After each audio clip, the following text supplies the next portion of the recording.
Es un privilegio estar aquí con ustedes y una gran bendición. Los que hemos sido llamados por el Señor para servirle.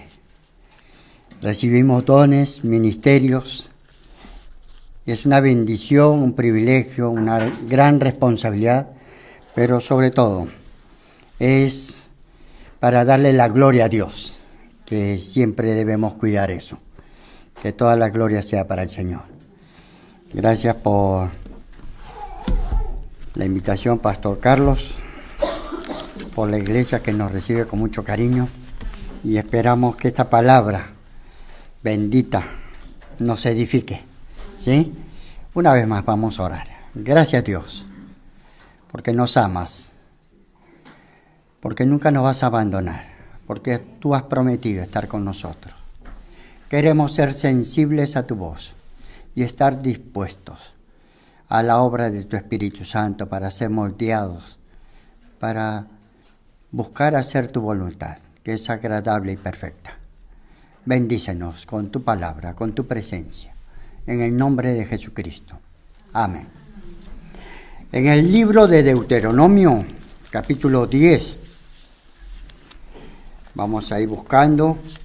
Esta mañana vamos a hablar de lo que Dios espera de ti, ¿sí? ¿Qué es lo que realmente Dios espera de ti y de mí? Y en Deuteronomio capítulo 10, versículos 12 y 13, es lo que Dios esperaba de su pueblo Israel. Y dice en el versículo 12, ¿qué pide Jehová tu Dios de ti? Sino que le temas a Jehová tu Dios, que andes en todos sus caminos, que lo ames y que le sirvas a Jehová tu Dios con todo tu corazón y con toda tu alma. Que guardes los mandamientos y estatutos para que tengas prosperidad. No lo pide esto para cualquier otra cosa, sino para que esto sirva de prosperidad para ti. Si algo Dios nos pide, es para bendición nuestra. Y nunca Dios nos va a pedir algo que no lo podamos hacer. Nos va a dar los recursos, nos va a capacitar para hacer su voluntad. Y nos ha dado su Espíritu Santo para poder hacer lo que es imposible para la carne por cuanto es débil. Dios nos va a capacitar para hacer aún lo que aparentemente, humanamente es imposible. Pero es posible. Y lo que Dios le pidió a Israel es que viva en el temor de Él. Y cuando nosotros buscamos en la Biblia todo lo referente al temor de Dios, trae ahí juntamente una bendición, una advertencia, algún principio que va a bendecirnos de alguna u otra manera. Uno de ellos es el principio, el temor a Dios es el principio de la sabiduría, ¿sí? Y el conocimiento de Dios también la inteligencia. Pero el vivir en el temor de Dios puede otorgarnos esa sabiduría. El ángel de Jehová acampa alrededor de los que le temen y los defiende. Con misericordia y verdad se corrige el pecado, pero con el temor de Dios los hombres se apartan del mal, ¿sí? Entonces, el poder vivir en el temor de Dios aún me aparta del mal, me protege aún de mí mismo y puedo dejar que Dios empiece a obrar en mi vida. Por eso Dios le dice, vive en el temor mío, porque eso va a ser de bendición para ti. Y también le dice que andes en todo su camino, que andemos por las sendas que Dios nos ha trazado, que no nos desviemos, porque Él quiere lo mejor para nosotros. ¿Sí? Dice en Proverbios 3:5, fíate de Jehová de todo tu corazón y no te apoyes en tu propia prudencia. Reconócelo en todos tus caminos y Él enderezará tus veredas. Aún Dios nos protege de nosotros mismos, Dios nos va a guiar a lo mejor, ¿sí? No siempre es lo que queremos, pero quizás lo que necesitamos. Y Dios va a cuidar eso. Y dice que lo ames.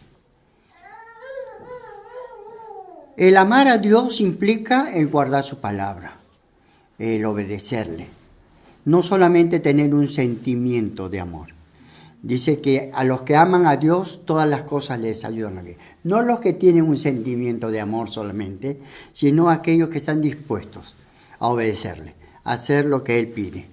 Y eso va a traer bendición para nuestra vida. Nosotros le amamos a Él porque Él nos amó primero. Y Él ha derramado ese amor en nuestro corazón. Nosotros podemos amarle gracias a que Él nos llenó de su espíritu, que nos capacita para también amarle a Él y amarnos entre nosotros. Y otra cosa que le dice es que sirvas a Jehová tu Dios, con todo tu corazón y con toda tu alma. Pasar tiempo con Dios no es tiempo perdido, en oración o en el servicio, porque le servimos a un Dios que no es deudor de nadie, que Dios honra a los que le honran. Y si hay algo que hemos hecho por Él, eso no es en vano. Todo lo que hacemos en el Señor no es en vano. Trae su recompensa, aun cuando nadie nos vea. Y hemos hecho algo, no para esperar algo de los demás. Y debemos cuidar de hacer las cosas siempre para el Señor, porque hoy en día estamos influenciados por todo para poder buscar reconocimiento, sacar provecho, marketearnos, ¿sí? Sonar trompeta de algo que podemos hacer, pero le robamos la gloria a Dios, ¿sí? Y Dios es testigo de lo que tú piensas, de lo que tú sientes y de las cosas que haces en lo íntimo, porque Él ahí ve en lo íntimo. Y Él te va a recompensar a su debido tiempo. Por eso dice, humillaos bajo la poderosa mano de Dios, para que Él los exalte cuando fuere tiempo. Busca humillarte.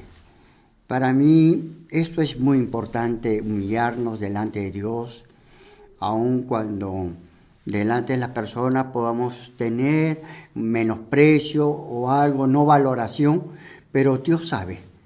Y Él quiere que nuestro servicio sea más que por cantidad o fruto, sea por fidelidad, ¿sí? Que seamos fieles en lo poco. Pero allí Dios quiere que tú guardes siempre tu corazón, ¿sí? Que le sirvas con todo tu corazón, con toda tu alma. Que lo hagas de la mejor manera, ¿sí? No para agradar a los hombres, sino para agradar al Señor. Ese es el principio. Y cuando el Señor Jesús pone como requisito, venid a mí los que estáis trabajados y cargados, que yo os haré casar, Él pone un requisito, dice, aprended de mí que soy manso y humilde de corazón y hallaréis descanso para vuestras almas.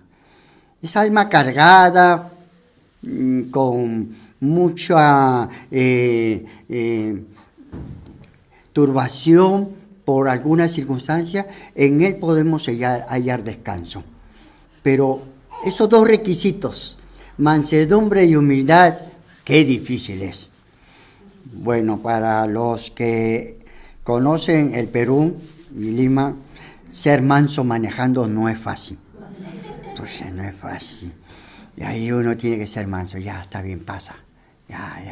Ya, tú me ganaste, ya. ¿No? Y uno tiene que ceder. Ceder, y es difícil porque la gente te atropella, ¿sí? Abusa. Y entonces ahí, bueno, a mí, cuando estoy con mi esposa, me hace más manso. Porque dice, Lucho, me pone nervioso. Ya, está bien, que pase, ¿no? Pero cuando estoy solo, me provoca. No, pues, ¿por qué le voy a hacer? ¿No? Yo le digo a mis hijos, el que tira, tira, el que no tira, mira. Y si no, se retira, ¿no? No es para muchos, es para machos, ¿no? Pero ahí uno se tiene que unir. No, Señor, ya, está bien, me voy a guardar. Pero qué bueno es cuando tú eres consciente de que aun cuando nadie te ve, Dios te ve. Y Dios sabe cuánto te costó, ¿sí? Dios sabe que allí tú te humillas bajo su poderosa mano. Ahí tú le dices, Señor, yo puedo usar mi capacidad, mis recursos, pero me someto a ti, ¿sí? Y su poder siempre se va a perfeccionar en nuestra debilidad, porque cuando soy débil soy fuerte. Y es ahí donde nuestra vida tiene bendición. ¿Qué bendición es ser débil delante de Dios? Porque mientras más dependo de Él, más bendecido seré. ¿Sí? Y eso es verdad. Yo quisiera siempre depender de Él, porque voy a encontrar mayor bendición. ¿Sí? Guarda. Dios que pide de ti, que guarde sus mandamientos, que guarde sus estatutos. No son sugerencias, son mandamientos. Dios te está mandando porque es lo mejor para nosotros. ¿Sí? No te sugieres, mira, si tú quieres lo haces, si no, no. No, debes hacerlo. ¿Sí? Son principios importantes, ¿no?, que debemos tomar en cuenta. ¿Por qué? Porque va a traer prosperidad para nuestras vidas en todas las áreas. ¿Sí? Jesucristo también pudo darles unos principios, pero ese Israel en grande somos nosotros en pequeño. Israel salió de Egipto, pero Egipto no salió de Israel. Nosotros salimos del mundo, pero el mundo no ha salido de nuestro corazón. Siempre hay cosas que anhelamos, que codiciamos, ¿sí?, que queremos aferrarnos.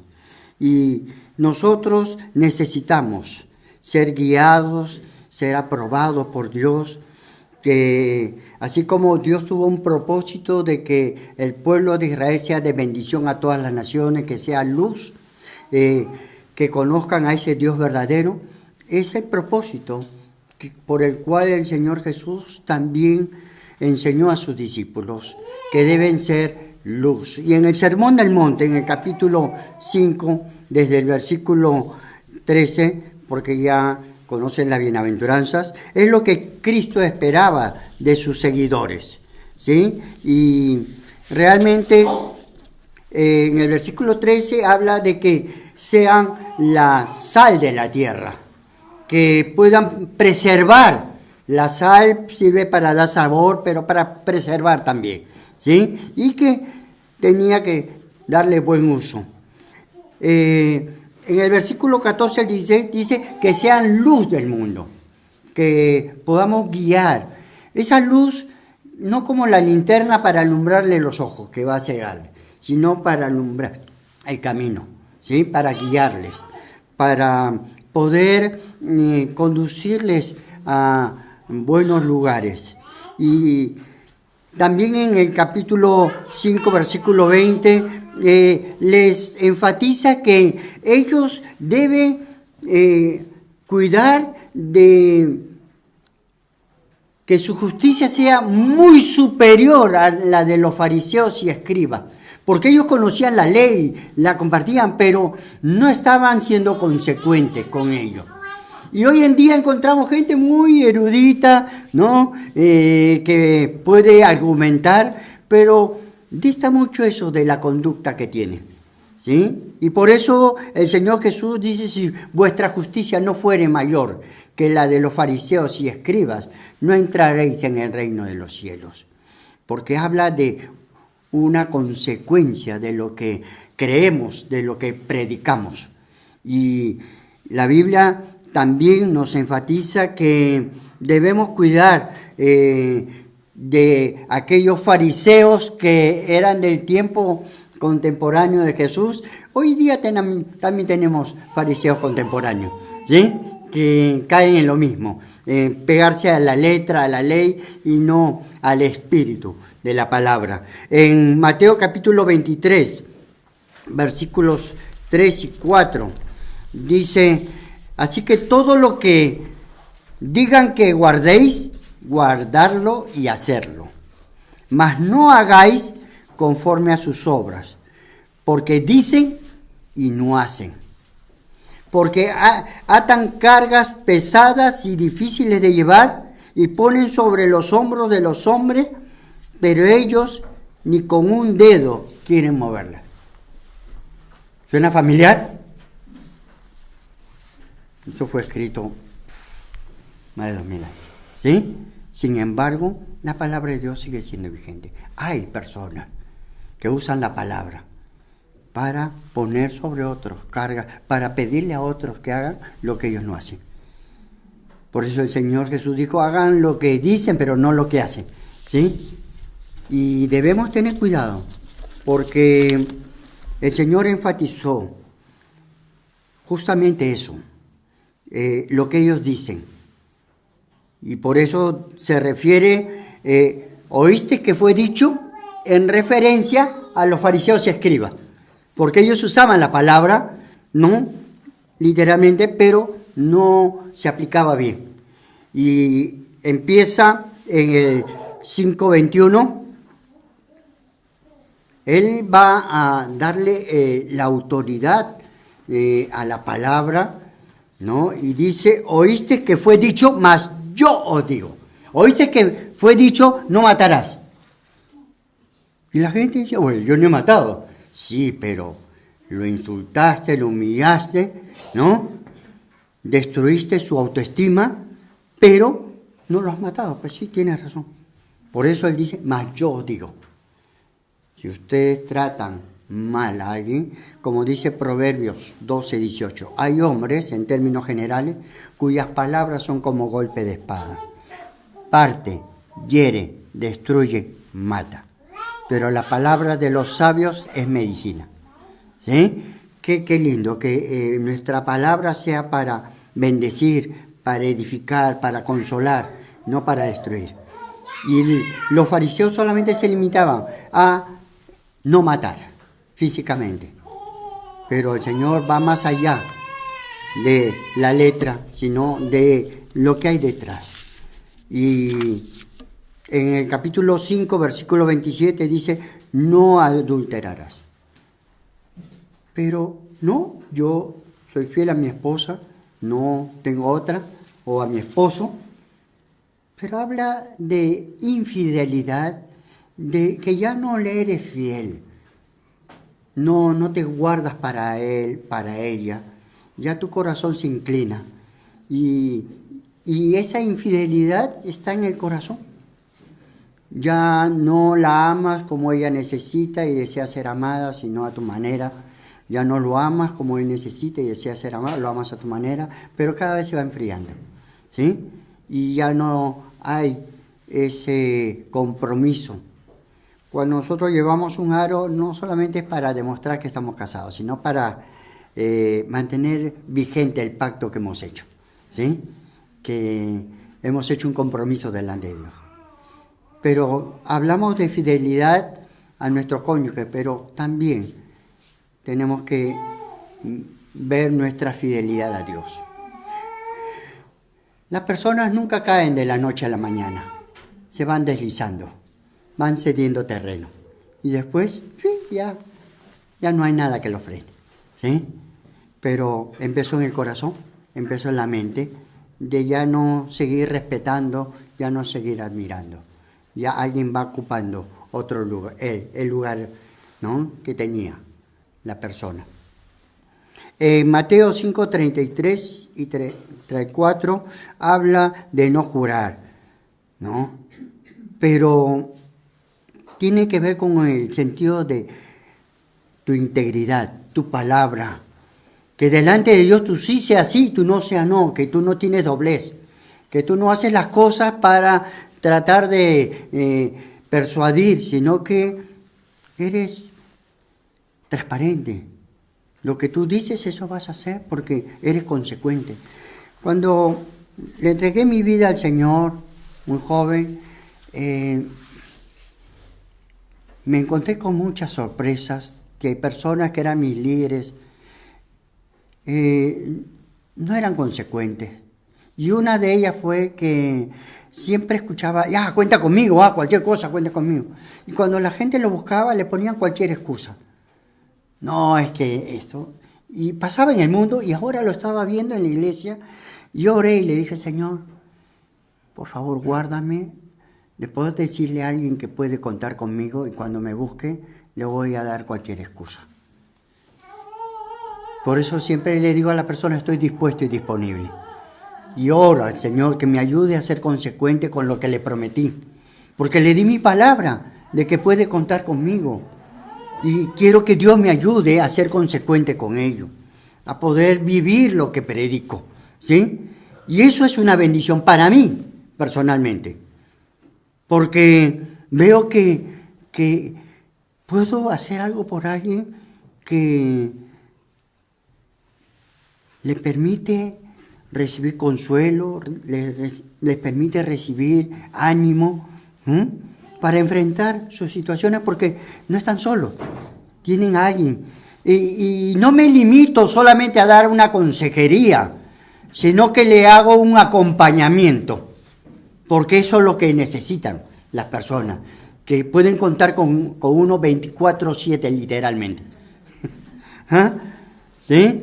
Porque a eso nos llama el Señor, a ser de bendición, ¿no? A que no hagas promesas, juramentos, sino vas a ser consecuente, ¿sí? Ahora dice en Mateo 5:38 al 39 sobre el vengarse, no el ojo por ojo, el diente por diente, y también poder tomar revancha, ¿sí? Con malas actitudes, ¿sí? Con alguna represalia. Y Dios quiere que nosotros nos guardemos, ¿sí? Y en el 43 y 44 enfatiza lo mismo, no pagar mal por mal, ¿sí? Sino que tú puedas ser de bendición, puedas bendecir, no maldecir. La Biblia dice, no os venguéis vosotros mismos, sino dar lugar a la ira de Dios. Pero también dice, no seas vencido de lo malo, sino vence con el bien el mal, ¿sí? Y también dice, no te canses de hacer el bien. No seas vencido, que lo malo no te venza, no te gane, sino que puedas mantenerte, ¿sí? Y que no dejes de seguir haciendo lo que es correcto, sobre todo delante de Dios. En los versículos 45 al 48, ahí se enfatizan las características de los hijos de Dios, ¿no? Y también que es lo que Dios espera, que como hijos de Dios reflejemos. El reino refleja el carácter del rey. Y los hijos son como también han crecido, ellos aprenden cómo viven. Y eso va influenciando en sus vidas. Y queremos que ellos tengan los principios, sobre todo de la palabra de Dios. Que traten de ser como Cristo. Quizás a veces humanamente queremos que sean como nosotros, pero que nosotros enfoquemos a que ellos siempre tengan a Dios presente. Algún día no estaremos, pero Dios siempre estará, ¿sí? Y ellos vivirán de acuerdo a lo que dice Dios. Y que eso va a traer bendición para sus vidas, ¿sí? Porque dice en Mateo 7:20, por sus frutos los conoceréis. Es algo natural, ¿sí? Algo que se muestra, ¿sí? Que dice en primera de Juan 2:6, el que dice que permanece en Cristo debe andar como Él anduvo. Cuando Pablo en Romanos dice, el justo por la fe vivirá, Santiago dice, la fe sin obras es muerta, y uno dice, oye, ¿y esto se contradice? ¿O es uno salvo por fe o por obras? No se contradicen, porque Pablo dice que es la fe, no las obras lo que nos salva. Pero Santiago está diciendo, si tú dices que eres salvo, que eres justo delante de Dios, y delante de nosotros no muestras nada que signifique que eres justo, entonces muéstrame por tus obras tu fe, ¿sí? Que realmente Dios ha obrado en tu vida y que hay cambio, ¿sí? Que tu fe se va a evidenciar por tus obras, ¿sí? Si tú dices que tienes fe en Dios, yo necesito ver tus obras, necesito ver tus frutos, tu carácter. A los cristianos se les conoce en los juegos. Pues, que en la cancha, algunos cristianos, a mí me ha tocado verlos. En la iglesia son unos líderes, cómo alaban, cómo sirven, ¿no? Y en la cancha se transforma. Yo conocí a una persona que me impactaba su vida porque era muy paciente, ¿no? Muy amable. Y un día lo vi jugando y conocí a otra persona. ¡Wow! Dije, ¿cómo puede cambiar así? Venía la pelota y no, ¡pum! Y yo, oye, ese no es el que yo he conocido. El cable. No pise el cable también, ¿no? ¿Saben qué? Y en los juegos se pican, dicen cosas que no se puede repetir, ¿no? Pero por sus frutos, por su conducta, ¿no? Por la forma de hablar se le conoce, ¿sí? Por eso también en Mateo 6.1 dice, guardaos de vuestra propia justicia. A mí me ha tocado aplicar este pasaje. Ya tenía argumentos, ¿no? Como para ahí decir, no, pues no es como tú dices, ¿no? Y podía ahí poder presentar estos argumentos, y el Señor me dijo, guárdate de tu propia justicia. Ya tuve que archivar todo eso. Y es lo que les digo, cuesta ser manso. Hay unas palabras que no sé, le voy a explicar. Yo le digo a mis hijos, tuve que aprender a aplicar las 3M. En el Perú hay Movimiento Misionero Mundial. No, pero no, estas 3M tienen que ver con manso, menso y monse. Manso, ya lo sabe, ¿no? Que puedo usar mi fuerza, mi recurso para someter a la otra persona, pero me guardo, ¿sí? Ese es ser manso. Que el otro sea más grande, más fuerte que yo y yo me deje someter, eso no es ser manso, eso es débil, ¿no? Pero ser manso es tener todo para aplastarlo y no lo usas. Pero ser monse, en el contexto nuestro, era una persona tonta, no quedada, que no es tan rápido, ¿sí? Que no es despierto. Es bien lento en su manera de pensar o de reaccionar. Ese es el monse. Y el menso es similar, pero habla de ser tonto, que todo el mundo le toma el pelo, que se aprovechan. Y a veces uno tiene que, delante de Dios, dejar toda carga, toda injusticia, ¿sí? Y aún tus propios intereses y dejárselo al Señor porque Él nos va a hacer justicia, Él nos va a honrar, pero Él nos va a dar de su paz, que es la mayor bendición que el cristiano puede tener. La paz vale más, hermano, ¿sí? Y hay un precio que pagó nuestro Señor Jesucristo, que fue con su vida, para darnos la paz y que debemos cuidarla. Entonces, guardémonos de buscar aprobación, reconocimiento o de actuar en nuestra propia justicia, sino que debemos ser fieles a la palabra de Dios. Amén. En el capítulo 6, versículos 5 al 18, habla de la oración y da el ejemplo del Padre Nuestro. Y hoy en día aún el Padre Nuestro se puede usar como una repetición, como una fórmula, pero qué lindo es cuando nosotros podemos guardarnos de una oratoria.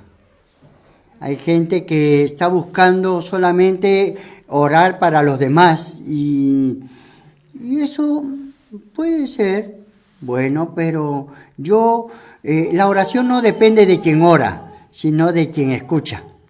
Y cuando yo soy consciente de que tengo un Dios que conoce mi corazón y que Él me ha prometido en su palabra tantas promesas que son grandísimas, dice Pedro, maravillosas, entonces yo me limito a creer que solamente tengo que mencionárselo y decírselo, Señor, yo necesito que tú hagas esto, yo necesito que tú confortes mi corazón, que tú tomes mi carga, que tú me consueles, porque dice que Dios es el Dios de toda consolación y nadie consuela como Él. Entonces, cuando yo oro, estoy orando a alguien, no a algo, y le estoy expresando mi sentir de una manera honesta, sincera. Y creo que Dios va a obrar, porque he entregado mi vida a Cristo y en su nombre Él me ha prometido que debo pedir buscando la voluntad de Dios. Seguimos con el Sermón del Monte y dice el versículo 19 al 21 que debemos guardar de no hacer tesoros aquí en la tierra, sino en el cielo, ¿sí? Y uno debe cuidar de siempre hacer cosas que nos vayan otorgando un fondo allá, ¿no? A veces trabajamos y debemos trabajar. No quiero decir que no nos debemos esforzar por ser mejores, pero también hay que invertir un poquito allá en el cielo, ¿sí? Bueno, ahora ya no es tanto, pero antes, cuando yo le decía, mi nombre es Luis Wong. Ah, como las tiendas Wong, ¿no? No, yo soy más rico que ellos. Solamente que estoy con perfil bajo. Pero yo tengo tesoros en el cielo. Yo invierto para allá. Y ¿saben? Quiero seguir sembrando para el cielo. Vale la pena, ¿sí?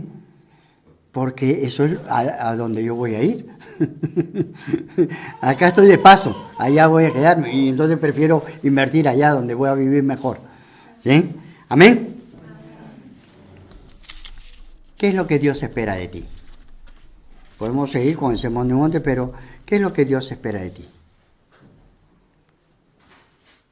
Lo mismo que Dios esperó de su pueblo Israel.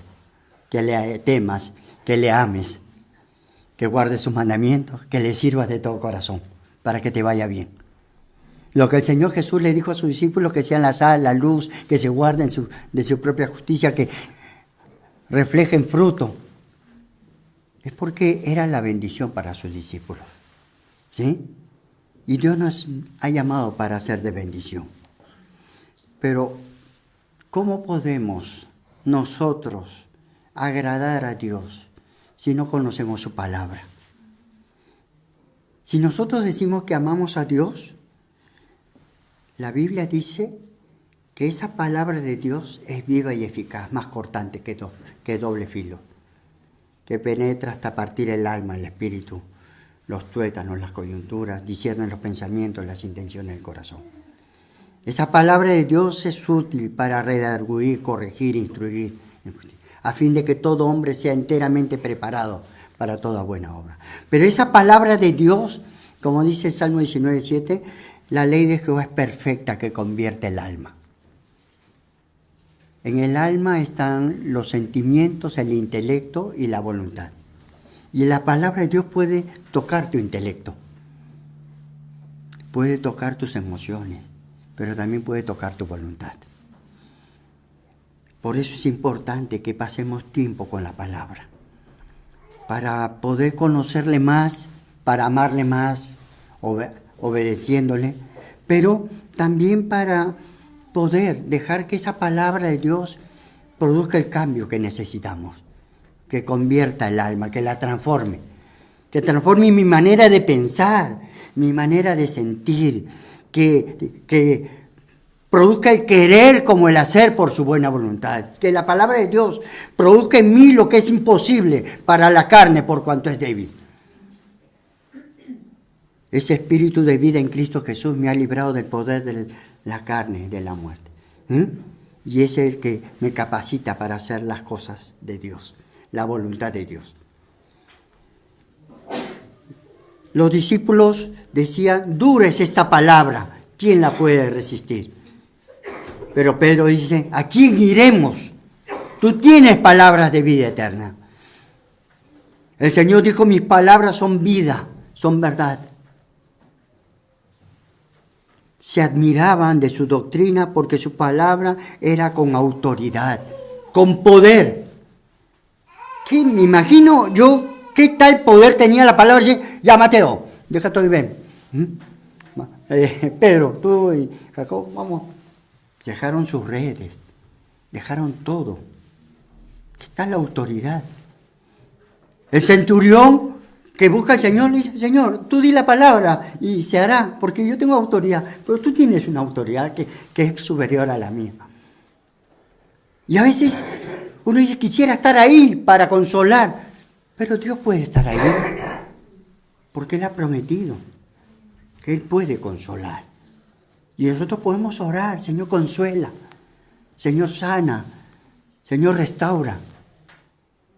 Y Dios te ha dado esos recursos en su palabra.